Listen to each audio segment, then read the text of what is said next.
Awesome. So in my probably just 10 years ago, over 10 years ago, one of the things that made me a little bit more comfortable in my leadership was an interaction or encounter that I had with an organization called Activate. While I was at I had already started a business or two, but I think I needed more assurance and more experience with other leaders who were much younger. I think the norm at the time was, a little bit upward, where you work with people that you originally looked up to, but they were not at the very same age as you.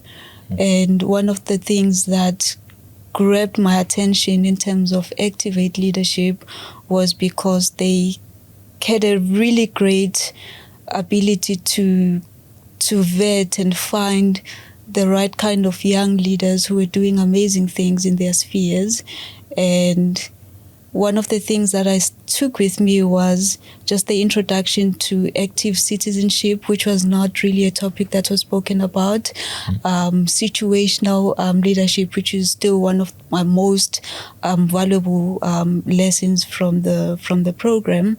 So I was very happy to meet with you, my fellow Activate, an activator, Bonile. So obviously, Unscripted Synergy, we just want to connect with leaders that are doing amazing things, but they're also in touch with their humanity, because we want to profile the human side of leadership. And we also want to show people what it means to lead in a digital age. So welcome, Bonile. Of course. Thank you very much, Noxy.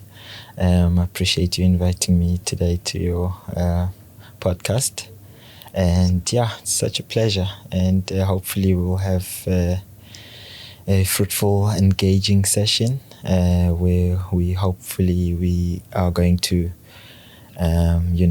touch some people, or hopefully a lot of people, with whatever we are going to chat about. Awesome. Thank you. Bonile, talking about touching people, when we started 2 episodes ago, we had 50 subscribers on the channel. Oh. And today we have about 3,500. So that's a huge... Goodness. I know it's not big in terms of the numbers that are out there, but I think it just shows that people are encouraging us. They have interest in what we have to say. So I would just want to appreciate the people that have subscribed on our channel and the people that have viewed the contents that we've shared with them. I think we have over 40,000 views on both, or collectively. So we truly appreciate the support that we've been getting, and we hope that we'll continue to produce quality content that people can truly support. And will definitely have a huge impact in their lives. So Bonile, tell us briefly about who you are. Just picture yourself in an elevator. Sure. You're going to the 3rd floor, maybe let me say the 5th floor. Yes. And we only have that time to meet up, and for me to get to know you as a person, and probably just fall in love with the person that you are. What would you tell me? All right. Thanks, Noxy, once again for the opportunity. For those who don't know, because you probably know a little bit about me, my name's Bonile Thunzi, and I was born in the Eastern Cape, a place called Nqeleni, but I never really lived in the villages.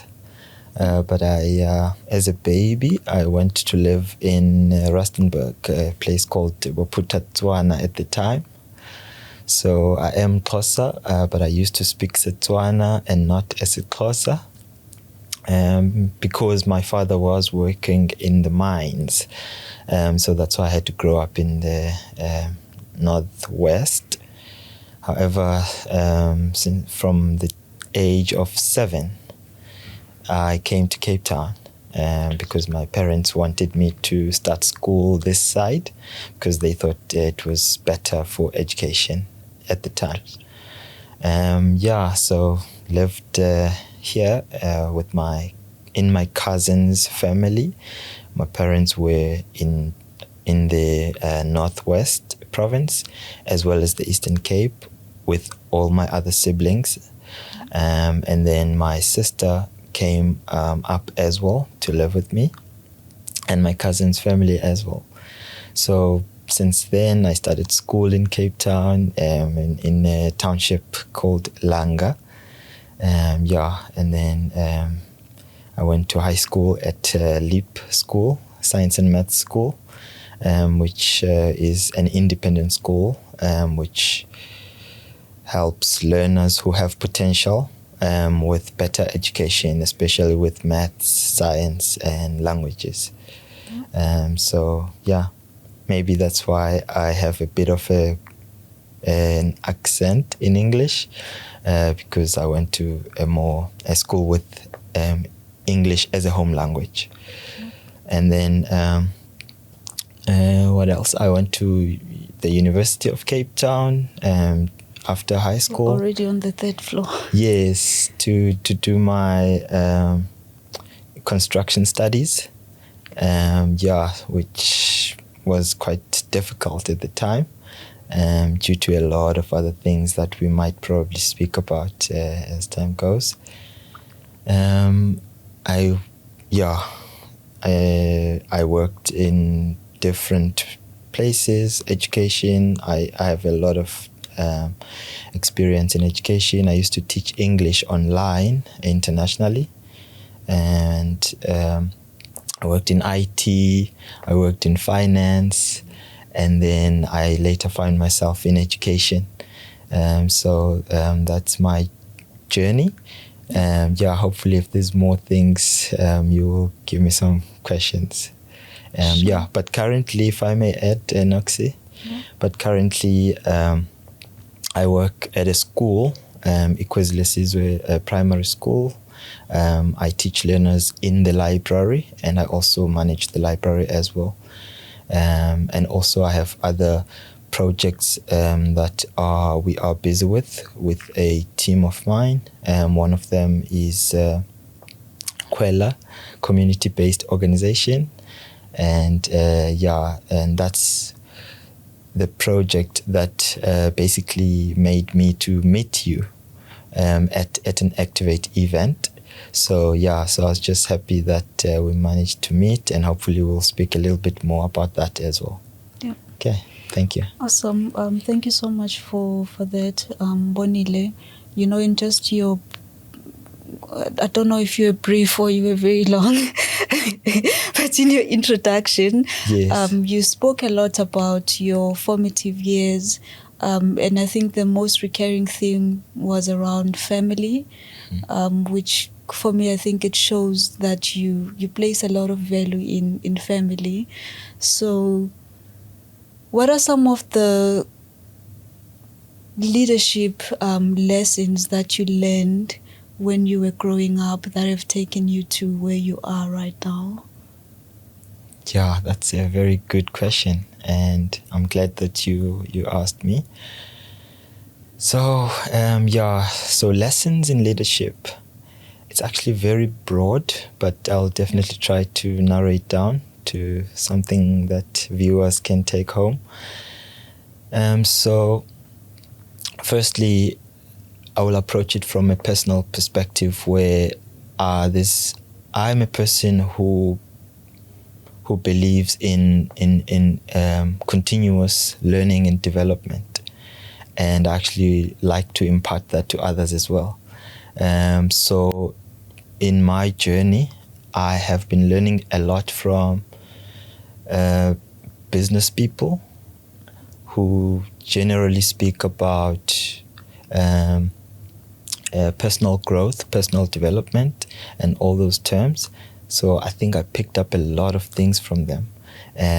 Some of them are international, well-known people. Some are local.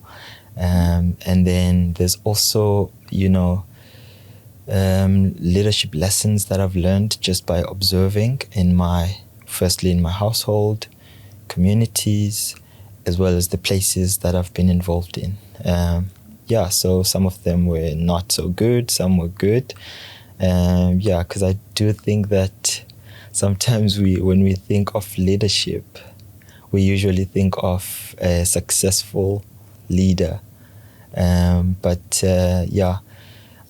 see leadership generally as a leader as any person who might be a leader in something where most people generally see them as an example or even a warning, whether that leader is a president of a country or whether that leader is a drug dealer of some sort or a criminal. That person is a leader. People will usually gravitate towards them, meaning they will probably follow their leadership, whether that's negative or positive. So very much the lessons that I've learned were along the lines of, firstly, in my culture as a person who subscribes to the Xhosa culture, to the Xhosa culture. Firstly, I know that as a leader, one has to live a certain way, meaning you can't live for yourself. Everything generally that you do sometimes most of the time you need to consider society at large, people that see you. So sometimes you're going to have to give yourself to people. So that means, for example, in my case, I work a lot with children. So in times of, say, I have an argument with you as my colleague and there's children around, I won't, there's no way that I would do that in front of children, because I need to demonstrate some leadership image. However, I believe that leadership does not just come about for leading others. Firstly, a leader is someone who can at least learn how to lead him or herself or themselves. So that person will definitely need to be open to change, open to learning, but also have some kind of spine to make decisions. Awesome, Bonile. Very interesting views around leadership, and I truly take the argument that you make that there are no good and bad leaders. They are just leaders, whether they are leading people to a not so good path, yes, or a very good path, but nonetheless they are both providing leadership. And just a follow-up question about that kind of sentiment around leadership. What is your view in terms of how you are leading in your own life? Are you leading people to the right path, especially the young people that you interact with in the daily? Yeah, thank you for that as well. Yeah, definitely. There are leaders in both sides of the spectrum, but it's I believe it's in an individual's capacity to choose, especially given the resources that they have. So me personally, I don't judge someone who is not a positive leader, but I try to get them to the right side of things. So me, when it comes to children, I believe I'm guiding them to the positive side. Why? Because I see the reaction. I see how they interact with me. It's usually probably always very positive. And I see that when children tend to do things that they perceive to not be in line with my own thinking or expectations of them, they tend to hide it around me. And even if they might be reckless around other adults. So I think that makes a positive one. But I also see the risks to that as well, of which it's things that can be worked with when it comes to children. Yeah. So, yeah. Sounds good. And I know this is something that you've gone through, with the team. Autocratic leadership style or democratic, which one are you mostly drawn in? And I know what you're going to say, and I want you to say exactly that. What's the importance of choosing a leadership style that speaks to the kind of people that you're leading? Sure, definitely. So, yes, leadership styles are important, especially in relation to the kinds or the people that you are leading as a leader. So if, for example, you're leading the youth of today, so we all know that nowadays we are led by technology. So it wouldn't be a good idea to lead fully on traditional kind of leadership 100%, although it would be beneficial to incorporate it. So in my view, I believe that it's important to adapt, to be adaptable as a leader, so that you are able to to give a style of leadership that meets a certain point in time where it's required by the situation. So not necessarily to be more autocratic every time or too democratic all the time, but to be able to adapt and to ensure that there's always room for to move, because we are not perfect, and yeah, so that's. So we are definitely not perfect, but we are learning and we are growing and pursuing, and also just taking every opportunity for us to come close to what we may perceive as perfection, even though it's sometimes unattainable. So, you spoke about the many people that you listen to. You said you listen to people who are international speakers, and some are local, and those are the people that you model your leadership after. What is the importance of having discernment when you listen to content, especially around self-development and leadership? Because I was actually listening to someone who said that anyone who's not actively doing the work is not authorized to speak to them, because we have a lot of people who have theories about leadership, but they are not necessarily in an environment where their leadership and their theories are being tested. So as a result, they are not really authorized to speak to me as a person. So how do you decide and pick the kind of people that you listen to and people that you allow to speak into your life? Yes, definitely. Like I said earlier, Noxy,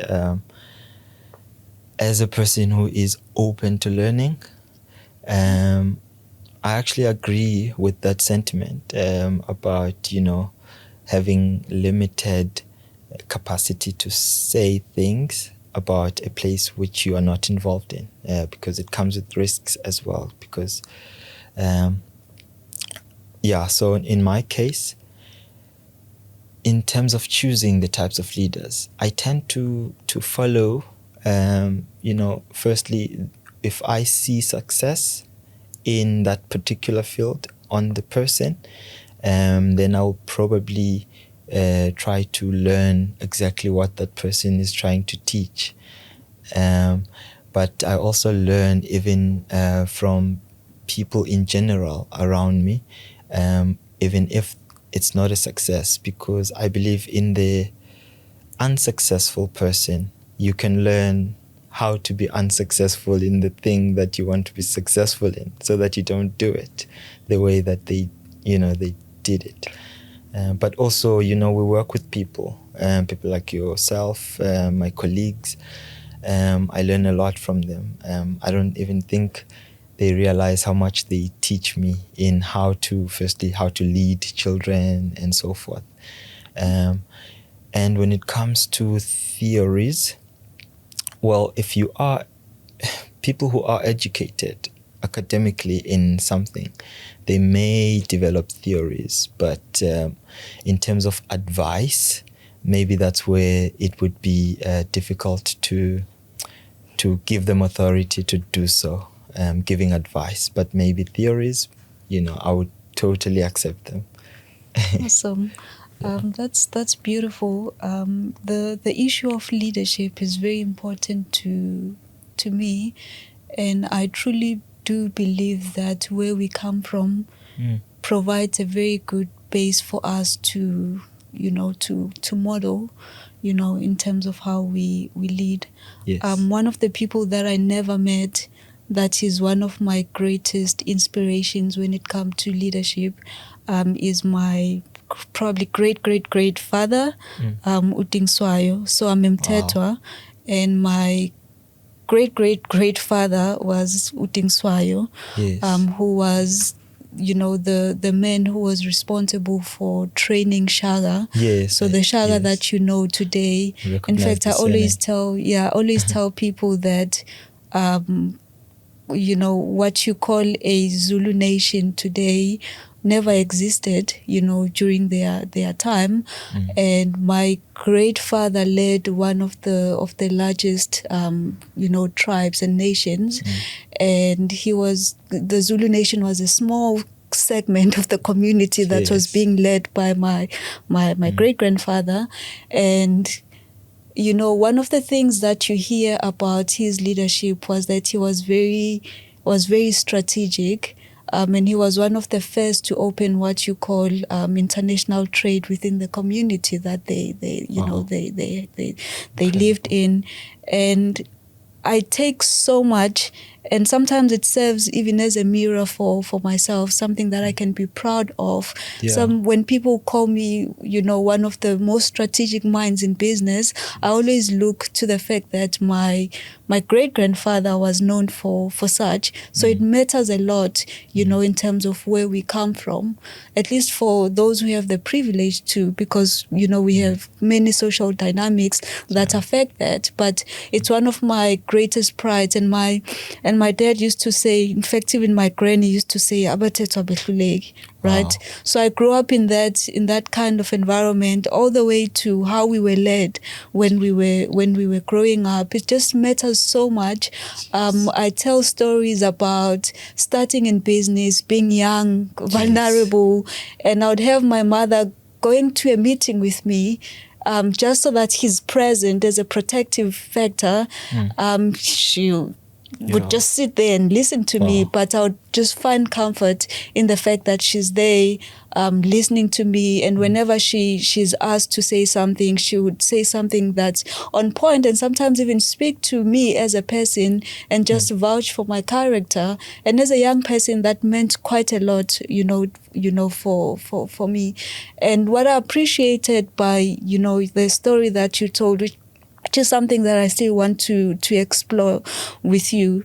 You spoke about how your family transitioned from the Eastern Cape to the Northwest and to Cape Town, and the value of education, which was portrayed by your parents, because the decision to move you from one province to the other in pursuit of a better,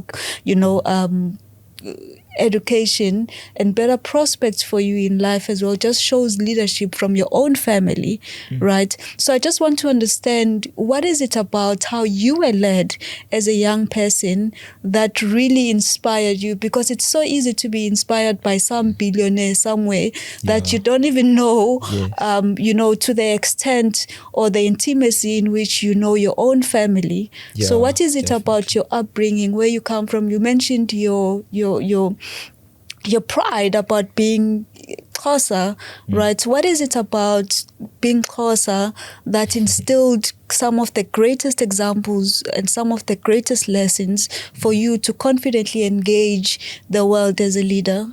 Yeah, definitely.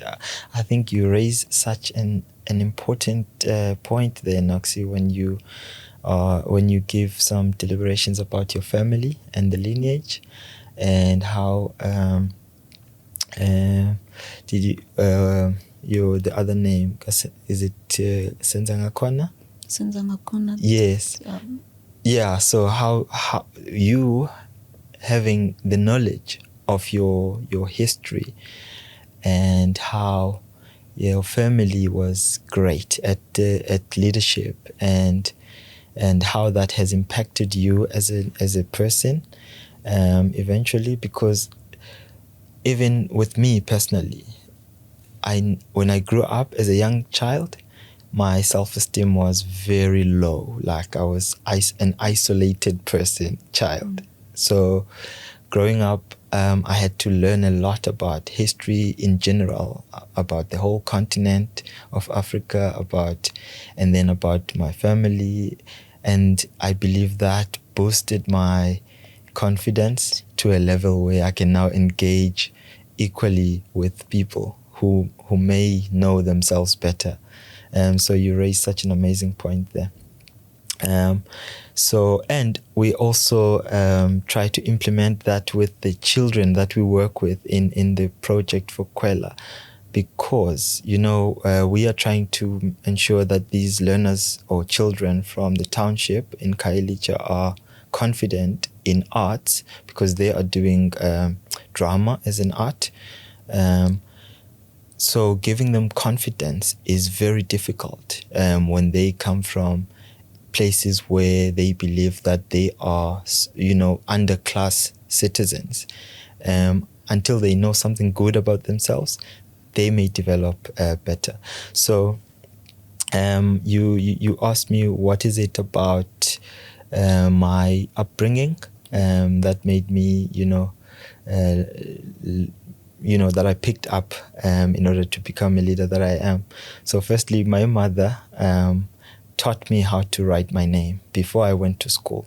And I think that still has me, it's still in my psyche, because I'm the person who likes to help people, especially when they are at the first level of knowledge, when they are starting out, whether that's school or that's just life in general. So I do that in my life every day.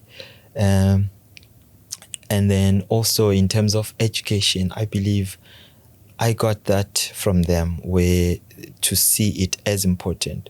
Firstly, because they saw it as important for me, but then because I saw how much impact it has had on me, as compared to the alternative, because I had friends growing up, and, more than 60% of them have, they ended up in very bad situations.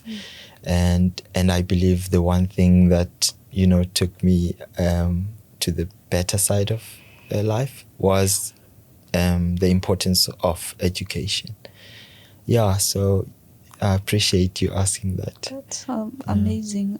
Bonile, you are obviously an educationalist. I like the approach that Khwela has in terms of using performing art to inspire and almost to help young people, to come out of their shells and find who they truly are. Because for some learners, they fail not because they do not really know or they have capacity to absorb whatever that they are being taught, but they just don't have the confidence to engage with whatever that they are doing. Definitely. Right? So once you instill their confidence, I think it does hugely impact how they respond to what they are being taught. But I'm not an expert in this. Yeah. So what has been your experience in terms of just the use of art to help cultivate, a very curious mindset in the young people, the young children that you work with? And what are some of the stories that you have where you say, before we started working with this child, this is how they were, Yes. and this is where they are now? Yeah, so The project has been running for quite some time. I believe it was started in 2009. I wasn't there yet. I joined them a little bit later. But we've got some successes. A lot of our current facilitators were once the student. So what I can say is, firstly, we've been running a new project where we were seeing, after we saw that learners struggle, despite having all this training, they still struggle to stand up and voice their opinions and speak confidently. And we realized that one of the things that make them struggle is actually lack, because they are in need. They don't have shoes, school shoes, they don't have proper uniforms, so that lowers their confidence quite a bit. So we did a drive where we create community events where we help fundraise for them, and then we buy school shoes. So we've done that for 2 schools currently, and that's been a very positive success, because we can see that when they are now feeling like they can blend in with other learners, those who are in need, they now start to become who we would at least like them to resemble. And then the older learners who have been with us for quite some time and have actually grown, some of them are studying arts. They have chosen to actually do that in universities. Some are in UCT, and some are in production companies that are not necessarily a public institution, but these private institutions. And we, like I said earlier, we've also got some who are still facilitating and helping us out, for to pass the skills, and whatever we can do to support them as well as they are growing in their careers. So it's a very powerful work that you're doing, Bonile. And currently, in terms of the work, I mean, the impact is obviously quite huge. And so are the results that you've gotten. I've had the privilege of getting closer to the detail, and some of the work that you do in terms of the organization. Yeah, what just are the before you go ahead, Sure. Noxy, sorry for that, but you just reminded me of another big success that I missed, which was this year. So one of our group of performers, we do performing arts, so that includes drama as well as physical dance on stage. So our team of dancers has been invited to perform out of the country to Malawi, and that would be next year in March. So we are also just trying to raise funds for them to get them to ensure that they get there. So it means that the work is happening. Awesome. Like you said, that's really amazing. Bonile, congratulations on the sorry work for that stopping you on your... No, it's all right. The work that you and your team are doing. Very proud. I've told you guys before that townships are becoming increasingly dangerous, and a lot of people, especially people that are in this room that I cannot mention, are now scared to go to the township. That's I understand. We are scared. And the reality, though, is so much broader than the threat that sometimes deter people away from, or drive people away from, going to the townships. It's a birthplace of dreams. There are a lot of dreams that are being birthed, innovation, because sometimes innovation happens, in a space where there are so many challenges. I often tell people that as Africans, we can never run out of solutions, because there's always then that problem and that problem that we need to solve for. And as a result, it creates so many business models within just the African context that we can solve and make money, while we are solving those challenges. And obviously, with the amount of impact that you guys are having, there are also challenges. What are some of the challenges that you have as an organization that you think are not so unique to you, but are also largely influenced by where you are positioned? What are some of the challenges? I know in business it's very hard to raise money for a lot of people, and if you have to do the same as a non-profit organization, it's even harder. So what are those challenges that you are currently facing, and how are you also circumventing and solving for those challenges? Yeah, Noxy, thank you so much for asking that question once more. So it's always a challenge when you are operating as a community organization, because essentially, regardless of the investment that you've made or you are making, you are expecting no outcome, which means that you are always having to invest.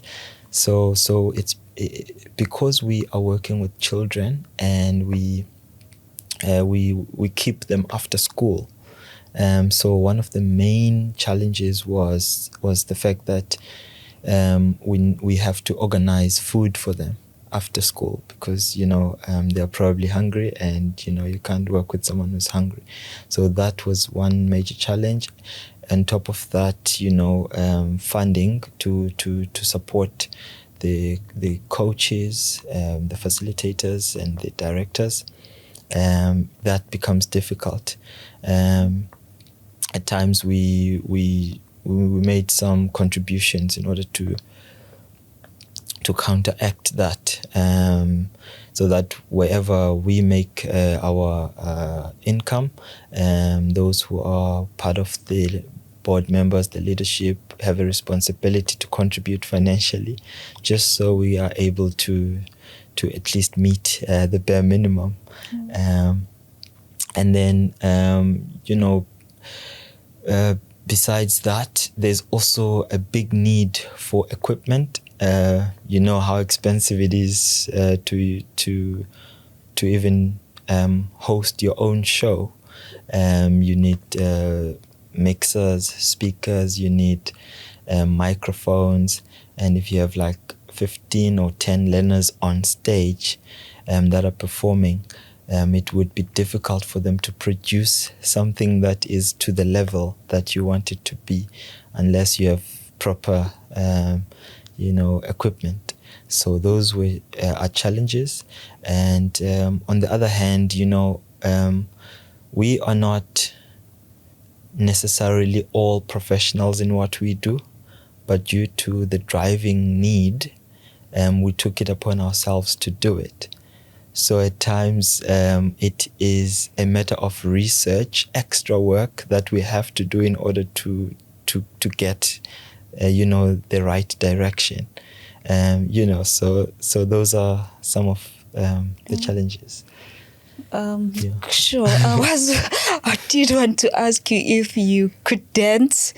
Definitely not. And if you could sing or even perform. Yeah. Because if I were thrown into that sphere, I would not swim. Even with the amount of research, I would not be able to teach people how to dance. So how do you do it? Jeez. So we were lucky that at least 2, now 3 of us in because those who are managing, we are about 10.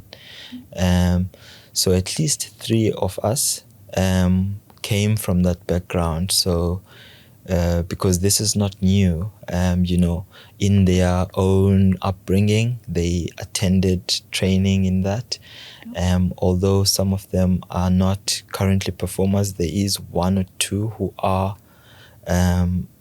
performing, so they know that, and they are able to identify others in their circles who can help us with the training and facilitating, so that we can focus on making sure that things are available and resources are available for the organization to have impact. So if you were to put me in the room and say, coach them, I won't be able. But if you're telling me these children need you, they need something, I'll invite them and I'll show you someone who can help them with it. And I might organize something in order to make sure that there's reciprocity. The person who helps out benefits at the end of the day. So there was a module on Activate. I don't remember what it was, but there was a part where we were doing a lemon leadership test. Yes, hopefully you did that. Yes. So we were obviously tested, and we then given a badge that resembles what part of the lemon you are. And so there's like the L for luminary, E for entrepreneur, M for manager, O for organizer, and N for networker.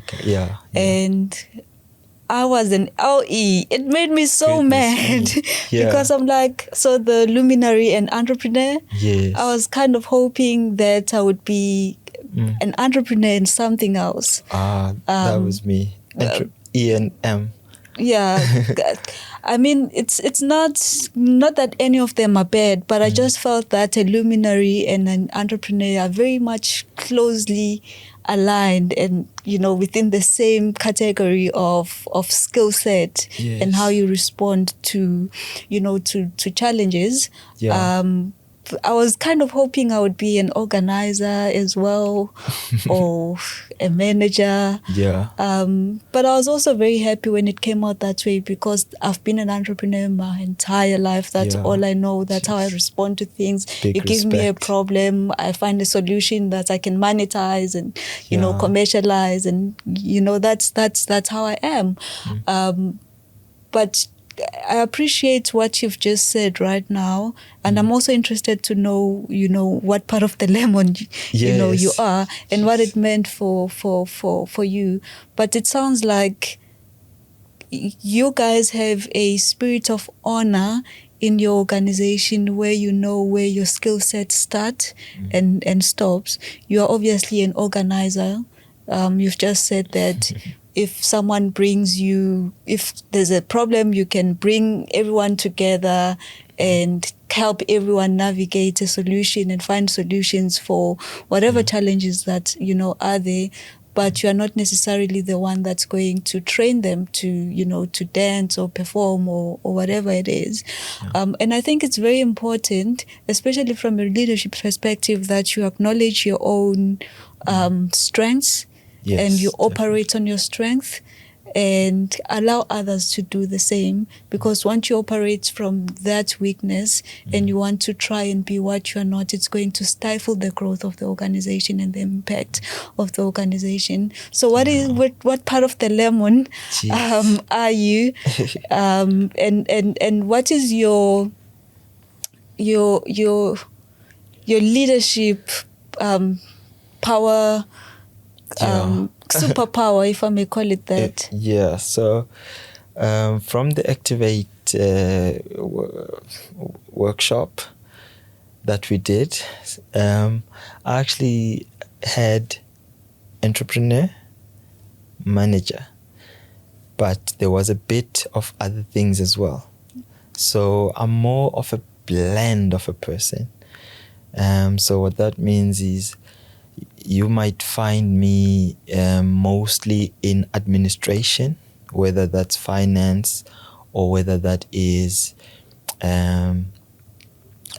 organizing in terms of the actual organization as well.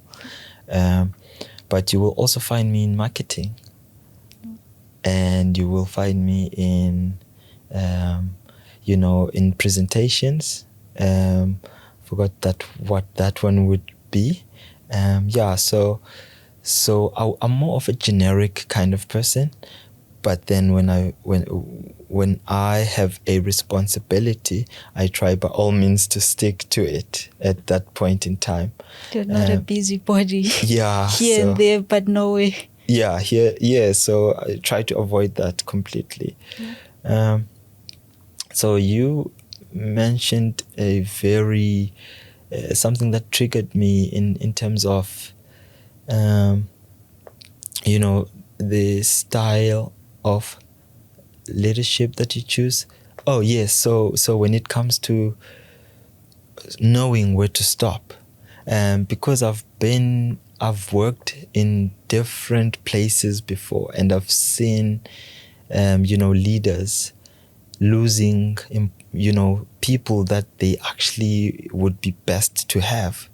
And one of instances is when one leader wanted to basically be seen as the main leader in everything, representing the organization.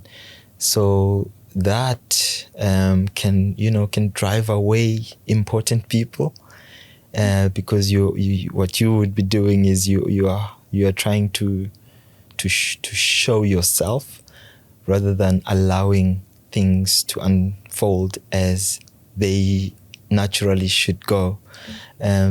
So I like what you raised there, because I've experienced it before. Sure. And do you think that leader wanting to show themselves is rooted in some of their past, even present traumas? I think sometimes we lead from that place because we've not allowed ourselves to heal. So you'd find that, people carry certain attitudes from their past lives and sometimes experiences. It doesn't have to be a trauma, it's an experience where the people that they've modeled and that they saw behaved in a particular way, even though they were not so aware about the repercussions of how they were leading. It's one of the reasons, by the way, why I don't like modeling my leadership and person after people I don't truly know and can see almost all the time, because I see you behaving in a certain way, but I don't really understand what influences the behavior.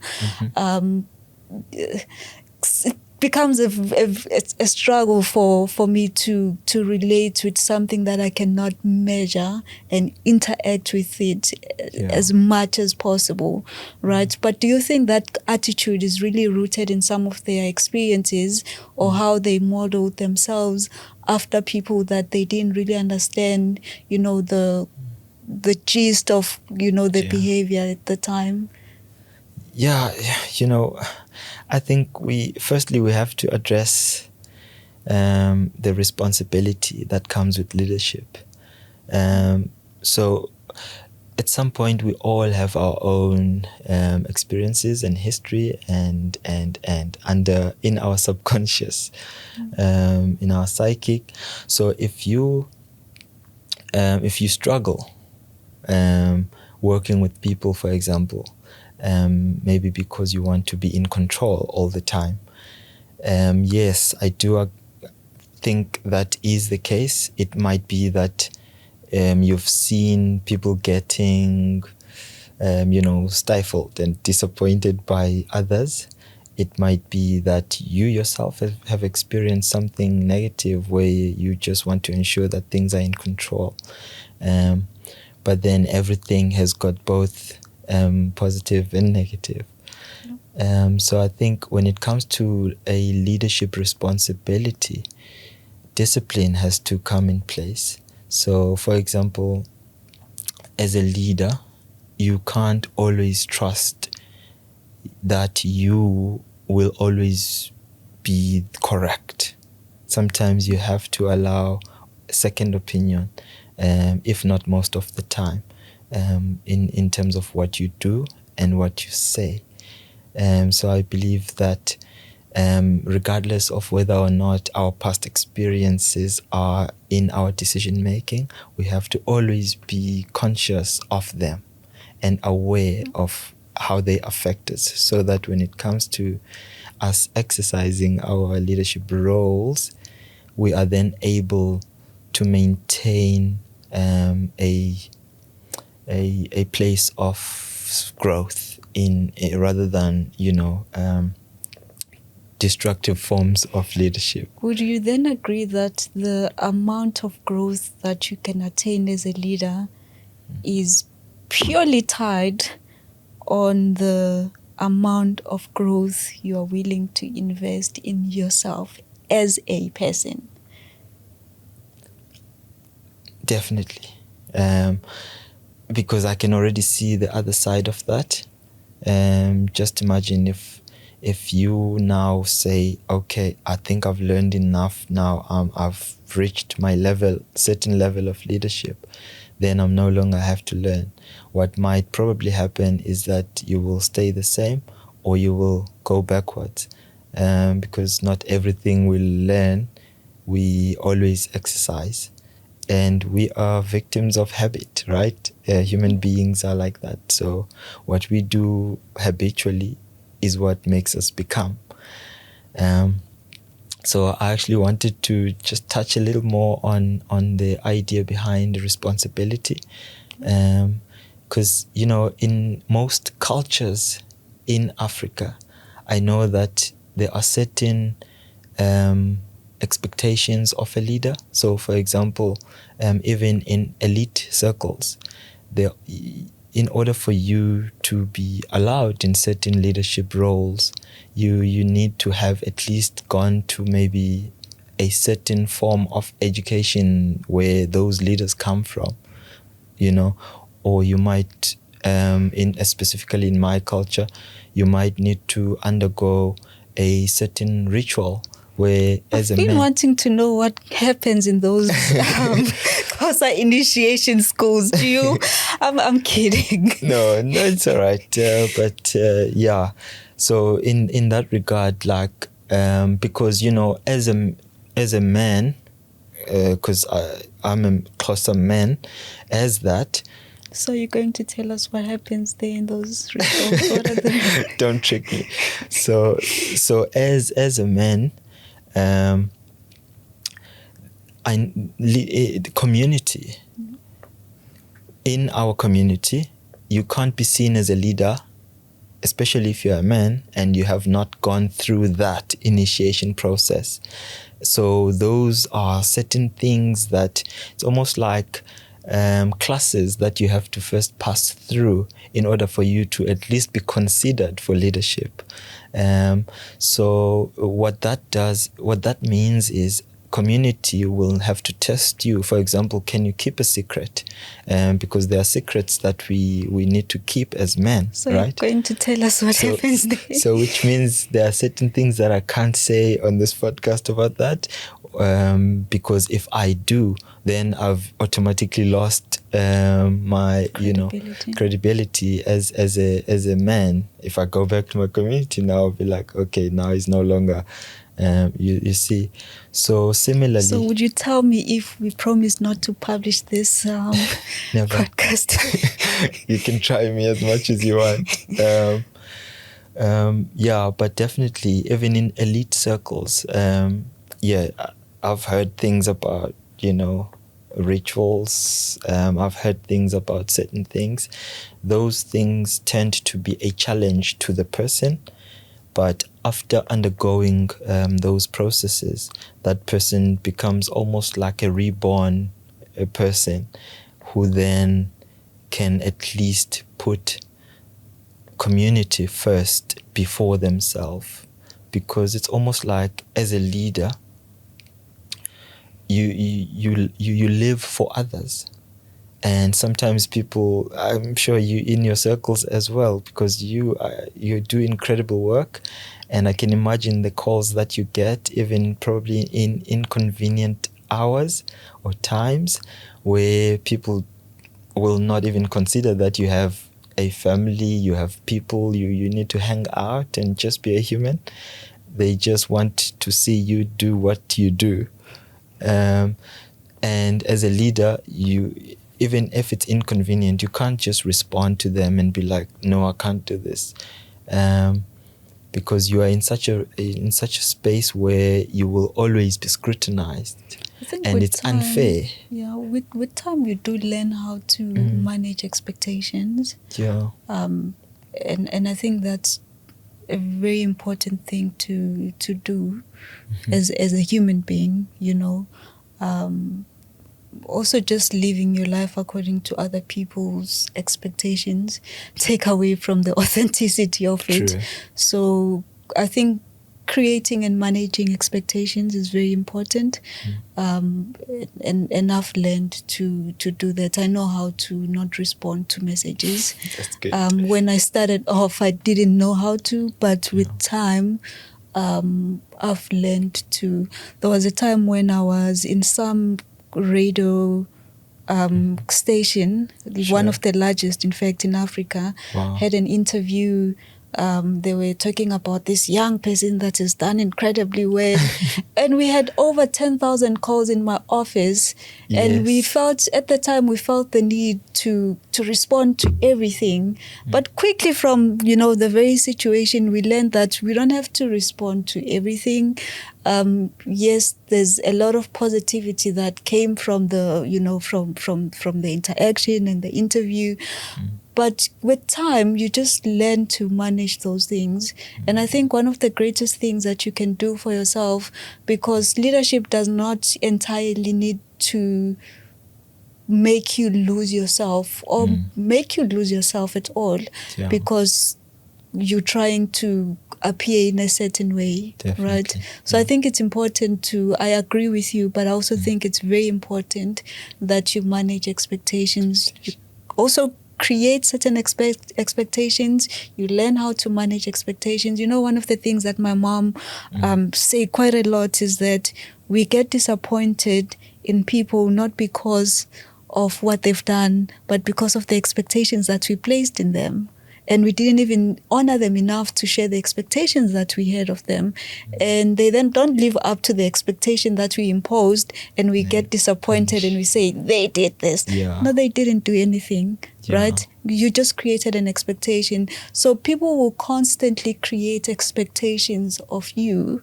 I can also imagine that as soon as someone lands on this interview, they would already create an expectation of you, of the interview. And if you don't live up to the expectation, they will not be happy, right? So would you then live your life according to that? Definitely not. That's quite important. We obviously can't live for others, and that, because if we do that, it would be inauthentic. And definitely, and people will sense that, meaning you will burn out as well. And although it's important to keep the principles, it's also important to be the human that you are, which means, you as a leader, firstly, you can't put yourself on a pedestal, and you can't lead people into thinking that you are on the pedestal as well. So having said that, I just want to reflect on my interaction with young people. Sometimes the way that we interact with them, I've noticed that in the olden days, it's almost like the teacher is the person who knows and the learner doesn't know. And then sometimes that doesn't work, especially now, where now I've figured that sometimes we have to learn from them and actually be playful with them just as they are, so that they know that we don't know it all, and sometimes ask them, because there are things they know that we don't as adults. So I really agree with that sentiment about authenticity in leadership. Quite interesting that you say that, because I wanted to challenge you on something that you said, and it's in line with what you're saying now. You spoke, quite greatly about the role of, this traditional sense of leadership and authorizing people using certain rituals and initiations to authorize people into a certain stage and certain leadership, positions, or even, socialization, if I may call it that you socialize people as leaders on the basis of having gone through a certain initiation or a certain process or whatever we may call it. Do you not also think that somehow that has created major challenges and pressures for a huge segment of the community? I'll just make an example. I honor the Xhosa culture. In fact, I honor all the cultures, right? Yes. But I still struggle with the notion of tying someone's manhood into just a ritual that lasts only for a certain time. Sure. And you then measure people up, whether they are men or not men, on the Definitely. basis of having gone through a certain process. Definitely. I honestly I struggle, appreciate. with that. And it's not to say I do not understand the benefit. I truly take the benefit, but I just also think that the stigma that is then placed on people that didn't have the privilege of going through it, especially because you also understand that we are privileged differently. Yes. And a lot of time as Black people, we seem to think privilege belongs to a certain segment of the community. We don't honestly engage about some of the privileges that we enjoy. The fact that you are from a more structured family with responsible parents would automatically give you the privilege of going through initiation, but someone who doesn't come from a structured family, someone who doesn't have the privilege, doesn't have the resources, would not go through the same process. And sometimes they do go through it, but not with their peers. So to not see that person as a man, in spite of how they handle themselves and how they behave, in spite of how they are honorable in what they have in their control, they are still not being seen as men and as leaders. That's very disturbing. See, interesting that you brought that up, because I actually appreciate it so much. I just had a recent, I forgot which social media, maybe Facebook, my cousin, whose name I won't mention, said something along the line, someone who is a musician, a rapper, and also a photographer, posted something like that, saying, guys, stop demeaning in someone just because you did this and he didn't. And he came from a very good energy level. And then someone from my own family, who's a cousin of mine, said the opposite of that, said, if I may say it in isiXhosa, so-and-so, if you didn't do that, awusoze indoda kum, yabo. So go away with that. So I found that reckless. I actually asked him to pull it out, to delete. And then I told him that, just listen, don't just respond, because the way you're responding, it seems like you didn't listen to what so-and-so was saying, which goes back to society. So you mentioned that when we create that expectation, then it's almost like rigid. There is no room to it means that we are isolating people based on things that are out of their control. And I actually agree with that. I don't necessarily believe that everyone who has done that ritual in particular resembles what I would consider a man, me personally.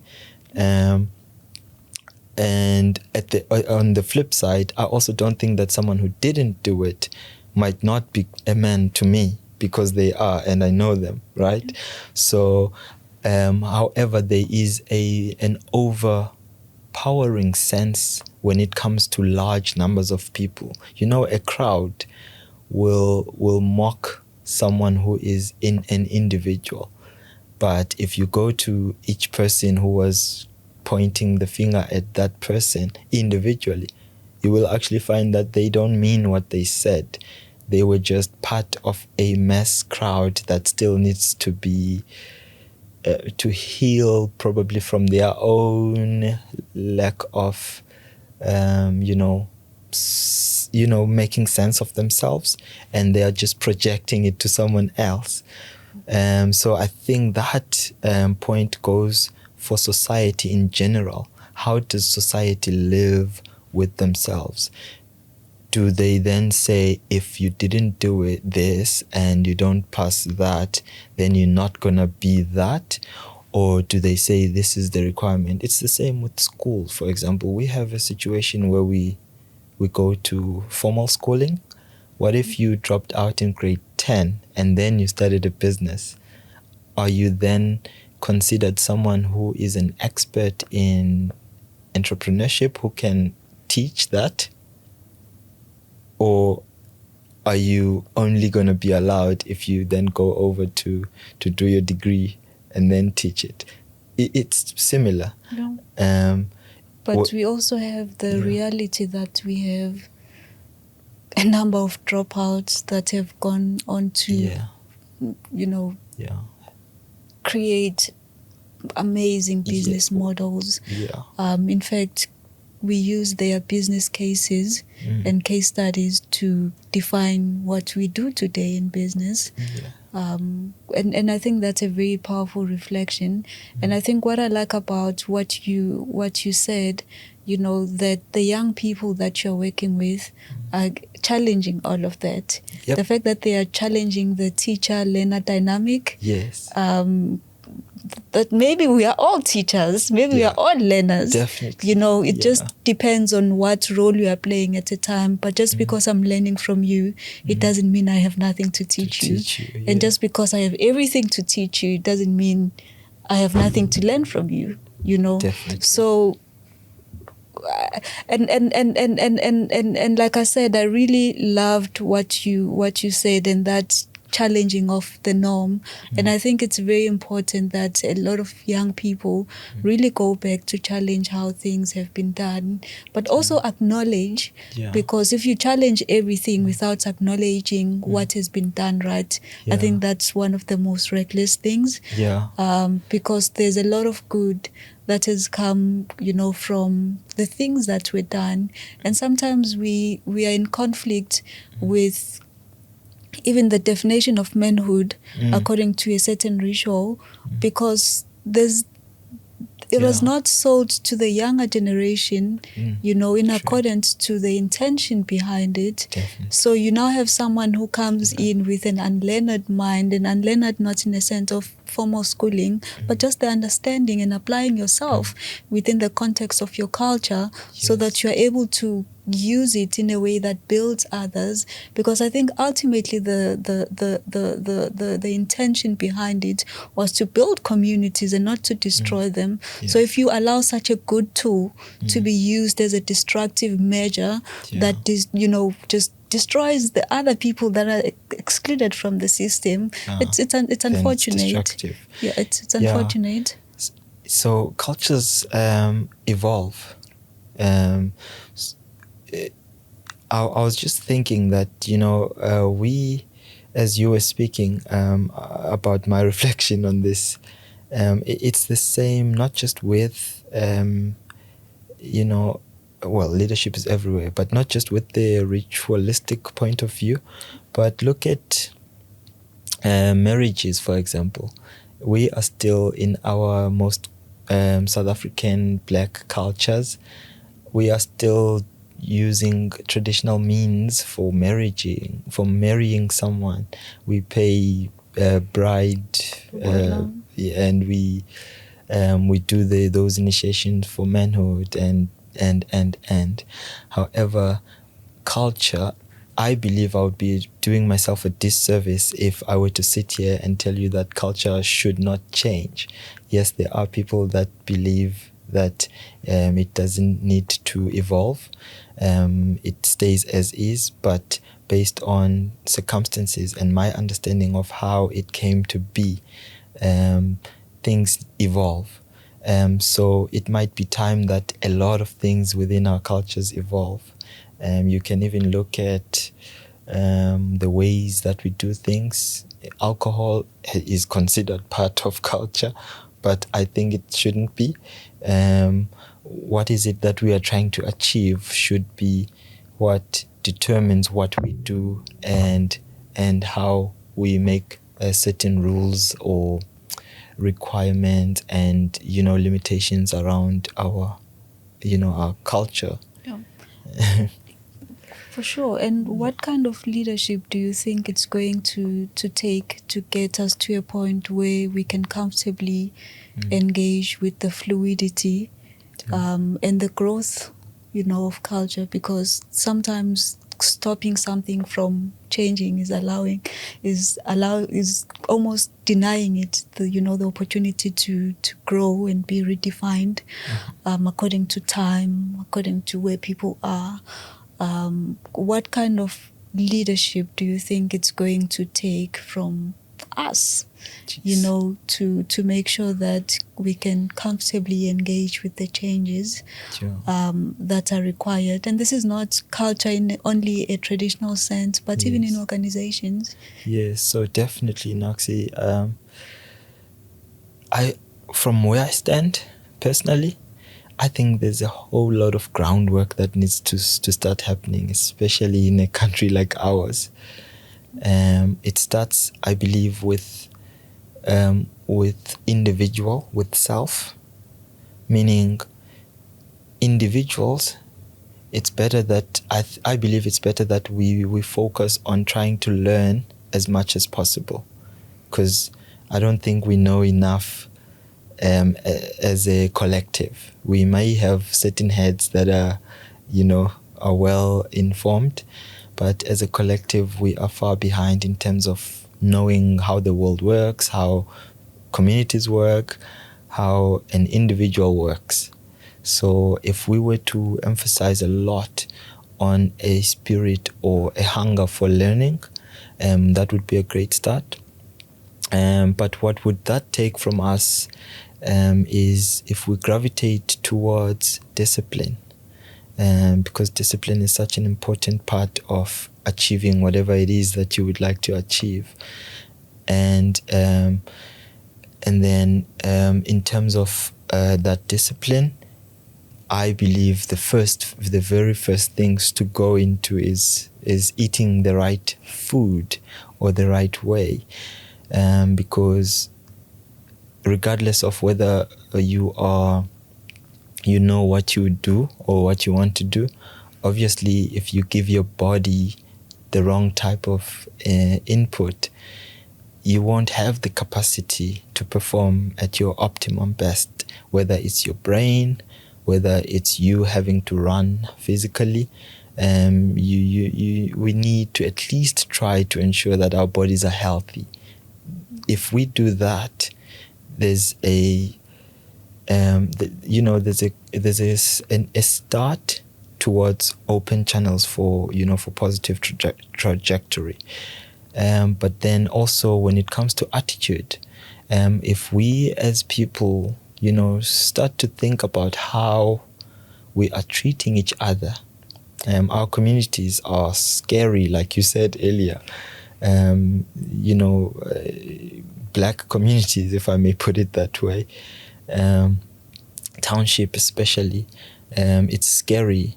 And what is the main issue is just how people treat each other, because you're not scared of some lion that is roaming around.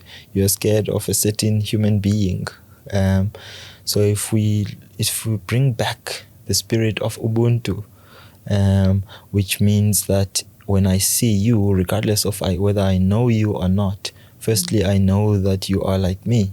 That's why I actually use the words sister and brother when I refer to people that I know, because I need them to know that they belong. We are related, even though we're not family members we're not members of the same family, because it then dilutes any too many differences, it first brings some connection, and then we can deal with whatever we want to deal with. So if people start to care for each other, and then they care for, the little ones especially, there's a chance that we will actually have a growing number of positive leaders. So if we can focus a lot on that. It's really powerful, Bonile, as you are, reflecting. Obviously, I had a wild thought about what the correlation between food and people's behaviors is. And I know you always speak quite eloquently around food, especially around, the trauma that animals go through to produce, and how that leads to some of the traumas that we experience as people. And I mostly agree with the sentiment until you touch on sugar. And that's where I disagree completely. I don't even listen. And that's because I'm set on my ways. But valuable, and extremely important. Just because I choose to hold on so dearly to my love for sugar does not mean I don't agree with the fact that, the other reality is much more positive, know. But I think one of the things that you shared around what it's going to take for us to start seeing a very positive, trajectory around leaderships, I think makes me think quite a lot. Also makes me think about what is it that we need to be doing to drive that kind of a paradigm shift, because it's all good and well to know what needs to be done, but actually rolling your sleeves and doing it is another thing.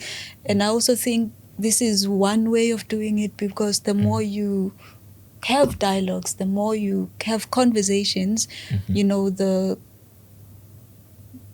I think the little bit of impact is created there, because you can only hope that by people hearing some of these things, and sometimes repeatedly, it creates a certain shift in the mindset. Also, more people hearing the same things, does lead to that collective kind of approach to growth. I think there's quite a bit to reflect on in terms of the words, because I think those two, are very practical. Building,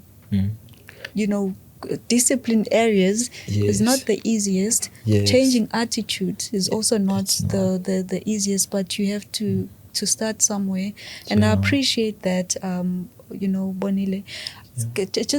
This is probably going to be my last question. If you were just closing your eyes and reflecting, you are 90 years old, you are sitting with your grandchildren, great-grandchildren even, around the table, and one of your great-grandchildren asks you about, the impact of the work that you did when you were much younger. What would you say that was?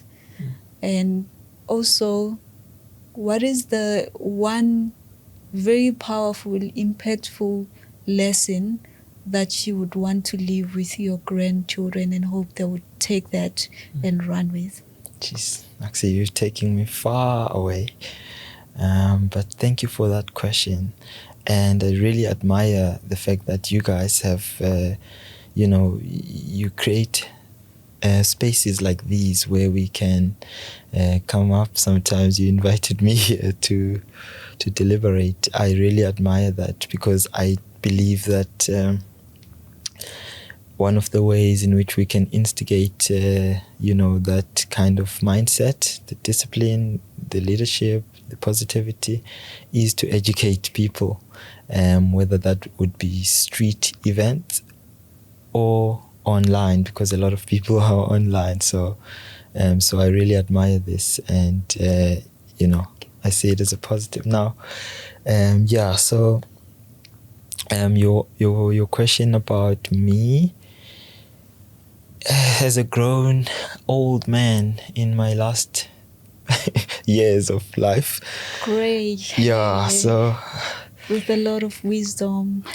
Yeah, so the first thing I would I would like to to achieve, because that's an achievement according to, in my view, would be a space where children, any children, whether it's mine or someone else's, children would hopefully learn early in life is no need to rush, chase things too much. We ought to balance, especially early on. Yes, we need to do work, because it's going to take effort in whatever they want to achieve. But we shouldn't lose sight of our presence. What that means is, if I want to achieve a certain goal of becoming a certain professional in 10 years time or 5 years time, and I focus solely on that, and then when I make an error and not get it at the time that I wanted to get it, and then I will get depressed or get to a point where it has defined me in such a big way that it has even changed my health. Usually that's because I was not present. I was not here where I am, because where we are, I see it as already a blessing. Just by waking up in the morning, you're blessed. So if we don't fight life, but we work, we do our part, the universe always takes care of things. It always takes care of things. So my impact would be, in the minds, literally. Like if people who learn from me learn to look after themselves better. I used to drink alcohol a lot, even during an important time, like if I'm going to class, work, or anywhere where I need to be focused as well. Sometimes I would still be drunk, and having stopped that for a long time, after doing lots of reflection, I realized that I didn't need to. But I have let my situations and how I think about them control my decision making. But if I had just relaxed and said, okay, things are not going the way I want them to go, but I'm still here, let me not do any further distraction, let me just contribute on the positive, then things would be better. So hopefully learners or children can learn that from me, and they can also learn that this life is there's a lot more than what we see. In other words, we don't only live once. There's this term going, YOLO, you only live once. Currently, I used to believe that as well, but now I don't. Meaning, if I don't do the destructive activities now, then I'm never going to get a chance again. And then maybe people tend to do those destructive decisions because they think that this is it, I'm never going to get another chance again. So if we learn, because I learned that through spirituality, as well as science and metaphysics. So we shouldn't rush things at life. We always have the help that we need. Sometimes we are alone. We think that there is no one to help me, but there is always someone, as long as we try to be in the right space in mind if we can't be on the external? It's very powerful. There's always help. I'll take that with me. Just sharing my own low story that is triggered by the last sentiment, that there's always help. I just remember when I was much younger, coming back from school, very late, sometimes I would be in school until, 6 or 5. And during winter times, it would be dark by the time I go back home. And I just remember walking through the dark streets of Joburg, and every time I approach a much darker place, when the street light was off, it would turn on all the time. You see. And it just made me truly believe that there was always a divine presence with me. And I think what you're saying, that there will always be help, is just such a powerful thing, because help comes, in different ways. Sometimes it's just a tap on the shoulder to say, keep on, keep moving. Definitely. So that's a very powerful reflection, and it just shows that you're going to be a very wise old old man. So thank you so much for, again, just coming through to have a chat. Initially I said I wanted to create this as a space where I chill with people that I find interesting. Wow. And I find you, absolutely interesting. And obviously with time, and hopefully we'll have another session where everyone is more relaxed. I saw you were starting to drop some bombs at the very end. But, create another opportunity to do the same, because I think there's just value in sitting like this and having these conversations. I mean, it has become increasingly hard for people to meet new people. Definitely. And human beings are wired for connection. Definitely. So I'm hoping that through these conversations, people can connect with themselves and connect with us and everyone else that is going to come onto our podcast. So thank you so much for making the time, sharing of yourself.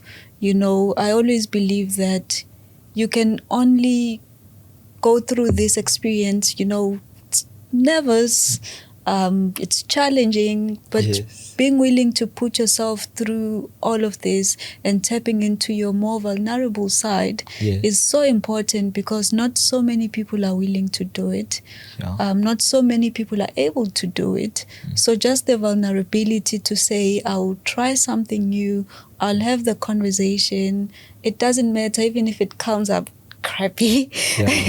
I would just celebrate having gone through the experience. But above everything, it's been interesting as always, and I wish you very well with your work with the young children. I do believe that we always think of young people as future leaders, future this and future that, but we never truly acknowledge the fact that our present is really borrowed from them, because whatever we do today has capacity to completely destroy their future. So it's very important. The work that you're doing is very important with the young children, and I wish you well. I wish the entire organization well. With the challenges that you have around raising funds, the drives for shoes. I hope that, some of the people that do listen to our podcast would be touched and they will, look for you guys. I hope you are properly branded on social media where people can find, the work that you do and support you guys. But otherwise, you have our continued support and we hope to have, another sit down like this to get to understand the work at a greater length. So thank you so much. I honor you and I'm grateful for the time. Definitely, Noxy. Firstly, thank you so much for finding me interesting. It's especially coming from someone like yourself, whom I admire so much after hearing your story. Yeah, you remember how much I wanted to know, but we didn't have time the first time we met about you, because yeah, you're just so inspirational to me, and I'm very honored to hear that you found me interesting. But I also appreciate, because I nearly forgot that to mention that you have also, No. you have also contributed. That You is have- not going to the please, podcast. please. So I appreciate so much. You've also supported us in a way, and you've also given us some important insight in how we do things. So I really appreciate that. And you never know how much impact you have done to our organization, but to us it means so much, and I appreciate that. I sure do hope that soon enough or some other time we'll be able to come up as a group, or some other few members from the organization, just to have a chat. That would be awesome. Thank you so much, and thank you everyone for tuning in. We appreciate the support. Not so well versed in asking people to subscribe and share, but whatever you want to do with this, please, by all means. Thank you. Just a brief one I forgot to mention. So we are available on socials, so whether it's TikTok, YouTube, Facebook, and Instagram. Khwela CBO, that's KHWELA CBO. So that's the organization, if you can view it there. Thank you so much. Thank you so much, Bonile.